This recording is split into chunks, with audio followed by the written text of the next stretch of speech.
नमस्कार। खेत खजाना में आपका स्वागत है। आज 28 जुलाई है और दिन है रविवार। आज थोड़ी सी बात चने पर, लेकिन उससे पहले समीक्षा कर लेते हैं सरसों बाजार की, जो पिछले एक सप्ताह गया है। इस सप्ताह के दौरान सरसों में क्या घटपट रही है। पिछले शनिवार को अगर आपको याद हो तो सरसों का भाव भरतपुर मंडी का खुला था 5721 रुपये, और जो कल जो भाव खुला था यानी इस शनिवार को जो भाव खुला था वो था 5625 रुपये। इसका मतलब ये है कि लगभग 100 रुपये की गिरावट इस सप्ताह के अंदर देखी गई है। सरसों तेल का जो भाव था पिछले सप्ताह वो था 1158 रुपये एक्सपेलर का भाव, और इस बार है 1155 रुपये। तो लगभग 3 रुपये किलो तेल में भी गिरावट है प्रति 10 किलो। और जो आवक है उसके अंदर कोई ज़्यादा परिवर्तन नहीं हुआ। 3 लाख बोरी औसतन जो है वो आवक होती रही है। 3 लाख, 3.25 लाख, 3.5 लाख, और दो कल जो थी वो लास्ट थी 2.65। तो औसत अगर आप मान ले तो लगभग 3 लाख बोरी की आवक जो है वो बनी हुई है।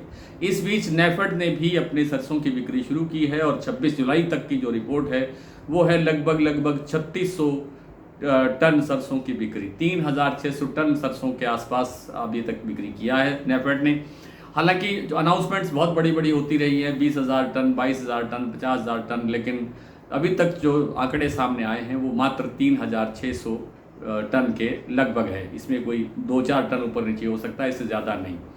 तो कुल मिलाकर के सरसों पर जो ज़्यादा दबाव है वो विदेशी तेलों का दबाव है। विदेशी तेलों के अंदर मंदा है, ख़ास तौर पे सोया तेल में काफ़ी दबाव है, क्योंकि सोया तेल का और पाम तेल का बाज़ार वहाँ विदेशों में कमज़ोर रहने से जो भारतीय व्यापारी है उन्होंने आगे त्योहारी सीज़न के लिए बड़ी मात्रा के अंदर खरीद की है, जिससे भारतीय बंदरगाहों पर काफ़ी स्टॉक है दोनों तेलों का। और जो सस्ता होने के कारण जो खरीद बढ़ाई गई है उसके कारण घरेलू तेलों के ऊपर दबाव है।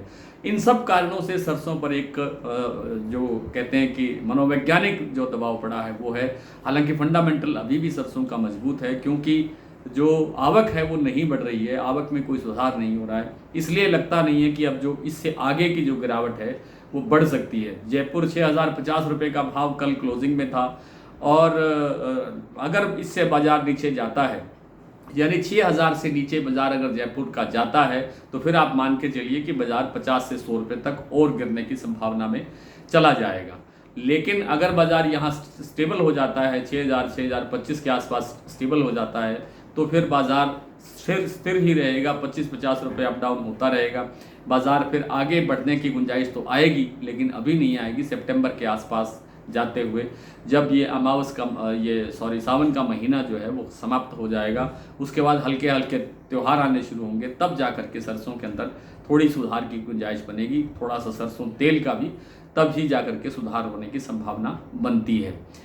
और बात कर लेते हैं चना की। तो काफ़ी डिमांड थी, चना पर बात नहीं हुई काफ़ी समय से। तो चना का जो मामला है वो ये है कि जो विदेशों से जो चना आ सकता है, ख़ास तौर पे ऑस्ट्रेलिया से, उस चने की कीमतें हमारे जो घरेलू चने की इस समय जो कीमतें बनी हुई हैं उससे ऊपर बैठती हैं। तो आयातित जो चना है वो महंगा है, इसलिए घरेलू चने की डिमांड काफ़ी अच्छी है। और अभी भी बाज़ार जो है दिल्ली लॉरेंस रोड का जो भाव है चने का वो एमपी लाइन का 7100 रुपये, और जो आपका दूसरा जयपुर लाइन है, राजस्थान लाइन है, उसका जो चने का भाव है वो 7150 रुपये के आसपास पर बना हुआ है। इसमें हालांकि 25-50 रुपये रोज़ घटबड़ हो रही है, लेकिन कोई बहुत ज़्यादा परिवर्तन नहीं हुआ है। बाज़ार में अभी थोड़ी सी करेक्शन और आ सकती है, उसके बाद फिर जैसे अगस्त का एंड आएगा, अभी तो अगस्त का शुरू नहीं हुआ, जुलाई का एंड चल रहा है।